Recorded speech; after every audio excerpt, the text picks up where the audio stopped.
Welcome to the show, voice actress Erica Lindbeck. How's it going? Good. How about you? Yeah, pretty good. So, can you tell us how did you get the part of Jessie in the Final Fantasy VII remake? I just auditioned through my agency, which is usually what happens. And then I did have a reread, so they redirected me and basically emailed my agent and said we liked her audition. Can she do something a little different? And then I sent in another audition, and then I ended up getting it. It's super cool. Yeah, very. And how does that work before you record your voice for the part? Do they give you an idea of what your character will look like, what they're going to be like as a person, or is it kind of Yeah. vague? Sometimes it's pretty vague, just because things are generally really under wraps. But I think for the initial audition sheet, I knew what it was. It was codenamed, but I figured it out. But I wasn't super familiar with Final Fantasy. I wasn't super familiar with FF7. I had watched Advent Children a very long time ago, before I auditioned, and then I just wasn't familiar with Team Avalanche, so to speak. Like I was familiar, of course, with Tifa and Cloud and Aerith and everybody. And Zach. I remember I had gone just on a deep dive when I was like 15 years old, and I'd watched all of the. I didn't have a what was it, a PSP or a PS Vita? I What's think it Crisis was a Core on? PlayStation 1, the original, actually. Long Oh, time ago. oh no, I meant Crisis Core. It was on the handheld, correct? PSP. Yeah. PSP. There we go. Yeah. So I'd watched all the cutscenes for Crisis Core, and I had a good cry about that when I was like 15 years old, because I didn't have the actual handheld to play it. But anyway, so I was familiar with the story, but I wasn't super familiar with Jesse. But I did figure out what it was though, and I auditioned, and that's kind of how it worked out. Yeah. Yeah, Jessie was a huge part of the remake, unlike the original Final Fantasy VII game. Was you surprised? Oh, super, super surprised. Yeah. I had no idea she was going to be such a big part. They had to cast us quite far in advance because we did a trailer. Biggs, Wedge, and Jesse, and I think Cloud was in it as well, and maybe Barrett as well. Were in this trailer from 2015 that premiered, I believe, at the PlayStation Experience. And it was the first English trailer for the game. So we were cast like 4.5 years in advance.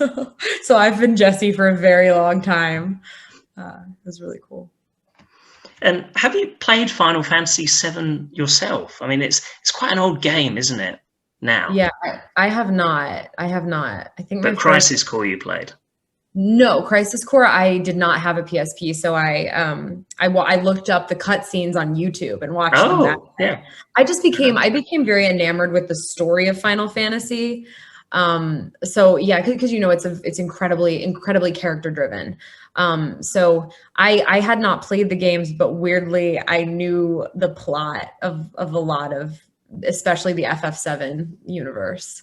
Yeah, the basic plot at least. Yeah. Yeah, it's quite a big fan base, isn't it, Final Fantasy? It's crazy when they flew us out to PAX East to promote the game. It was insane to see how many people they were so excited. It was truly a once in a lifetime experience, I think. And where was that again? Sorry. PAX East in Boston, Oh, okay. Massachusetts. Oh, great. You also voice an X-Wing pilot in the new Star Wars Squadrons. That must be pretty cool. Yeah, it's super cool. Very excited to do anything within the Star Wars universe. I was very excited. Yeah. And recently, your Final Fantasy VII Remake co-star, Brianna White, cosplayed as a character Aerith. Is that something you would consider? Yeah, absolutely. Yeah, absolutely. I have someone working on a cosplay of one of my characters right now. So yeah, it would definitely be something I would consider doing. Might be fun in the future to do that. Yeah. I mean, it's interesting, isn't it, with all that kind of stuff? But it's so big, isn't it, around the world when you look online?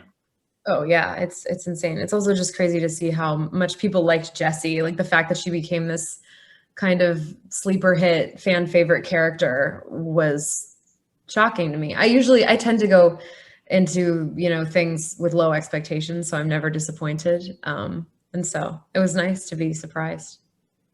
Yeah, and as I said, in the original game, she was a bit part, really. You didn't see much of her, but obviously because now you can see all the cutscenes and it's great, isn't it? And her character is so much bigger in the remake. so bigger than I could have even imagined. It felt like a fever dream or something. Like I had just inserted what I wanted her character arc to be. And they just ended up writing it. And it was really cool. Yeah, that's great. And I'm sure this next one gets asked a lot, and I expect you can't tell me, but will you be back for part 2 of Final Fantasy VII Remake? I plead the fifth. I have no idea. I legitimately don't know. It was so crazy. I was working at a studio on something completely different, and people thought that I was recording for part 2, and I was like, this is so off base. I was like, no, I didn't respond to it because people were making like conspiracy theory videos. It was so funny. But yeah, no, I have no idea. Yeah, I can't even be sticky about it because I have no idea, like there's literally no information. We're the last to know everything. That's okay. I didn't think you'd be able to tell me. One of those questions you have to ask.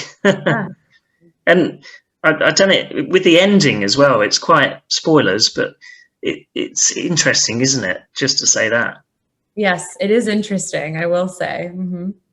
Because, you don't know what happens. Let's put it that way. A bit of a cliffhanger. You don't know. None of us know. Like, that's the thing. Literally none of us know. And since the pandemic, you work mostly from home now, voice recording, don't you? Yeah. I had a pretty good setup already to do auditions, but I really overhauled my setup and made it really nice so that I could record things from home. That's what I've been doing mostly. Some studios are approved, so I'll go in if I can. But yeah, I am doing a commercial tomorrow morning from my house, rolling out of bed, going into my closet. Yeah. That's nice. Yeah. Nice and relaxed. Yeah, I know, in my PJs, no pants. It's great. Yeah, I'm getting used to Zoom calls as well, because before all my interviews were on the telephone, believe it or not. But gotcha. Yeah, so I record my show at home now and things like that. But it's all adapting, isn't it? Yeah, totally. I mean, I don't even remember what it was like before. Weirdly, it's been so long, that we've been doing this. Yeah, a long time. So, with Jessie and Final Fantasy VII, do you think that's the best role you've had in a video game so far? I don't think I could pick.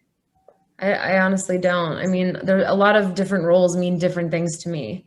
I have a lot of really weird feelings attached to Jessie. I've said this before, but no, obviously, I mean, the game's been out for a while now, and the original game, everybody knows what happened. So, spoiler, cover your ears if you haven't played it. But Jessie dies in the original, and again we have that scene in the remake, and it was weird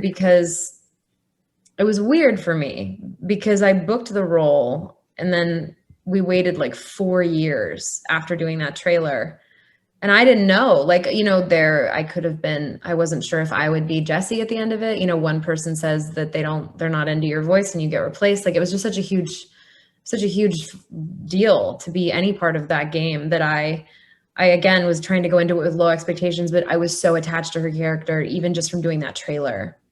And I really, really wanted to tell her story. And I knew that it was going to be expanded. I remember seeing an article about that like years ago, that Team Avalanche's little chapters were going to be a lot longer than in the original game. And the other thing about Jessie is that I think it's a bit tragic almost to have to, I know not knowing what happens is tragic, but there's something really horrific about knowing what happens and having to just relive that in gory detail. For example, Gurren Lagann is an anime that I really love. And I knew it had been spoiled for me that Kamina died in episode 8. Spoiler, I knew, but it didn't lessen the impact when I was watching it that it happened. So I would say it's like a lateral move from that to Jessie. So knowing, like, the dread of recording and knowing that it was coming was really horrible for me. And also, and again, having to just, really loving this character and then having to relive what happens to her in more detail, only to meet the same end, seemingly. It just sucked. It was just, and I really love Jessie because she's not Tifa and she's not Aerith. She's not the it girl. She's not the strongest. She's not the prettiest, I would say, like, of the 3 of them. She's just kind of like the girl next door, and she's not coy, and she goes after what she wants unabashedly. And I really like that about her. And again, it makes it almost more tragic that she's the one that gets, you know, gets the fuzzy end of the lollipop. It's so sad. Yeah, it's very sad. And with that scene that you're talking about on the play, I mean, that must have been a bit emotional to record that scene.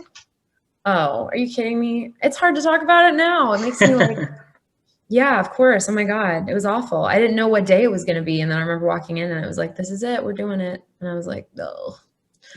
I had to leave. I had to walk out for a little bit after. And I was like, may I go to the restroom? I just went and cried for a little bit. It wasn't so much the scene as it was that the journey for me felt like it was over. And it had just been this thing in like the sparkle in my eye for so long. And knowing that I had that I was still on the project and that it was now done and I did it. Because I booked Jessie pretty early into voice acting. That was like one of the first big games I ever booked. And so coming full circle in that way, it was a lot of things, is what I'm saying, that were making me emotional about it. Yeah, and I think what people like about her as well is her sense of humor as well. Yeah, yeah, exactly. Yeah, she's a funny. Even when she dies, she has that line, doesn't she? Well, yeah. Oh my God.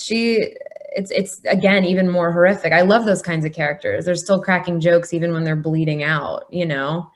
And the real sad part to me is that she dies thinking everything's her fault, and that is horrible. It's awful. They really dug the knife in, but I was kind of proud of them. I was like, good job, team. You really dug the knife in. It was a good death scene. Let's put it that way. Yeah. All right. Well, it's been lovely to speak to you, Erica. Oh, lovely to talk to you too. Thanks for having me. Sorry about my cat.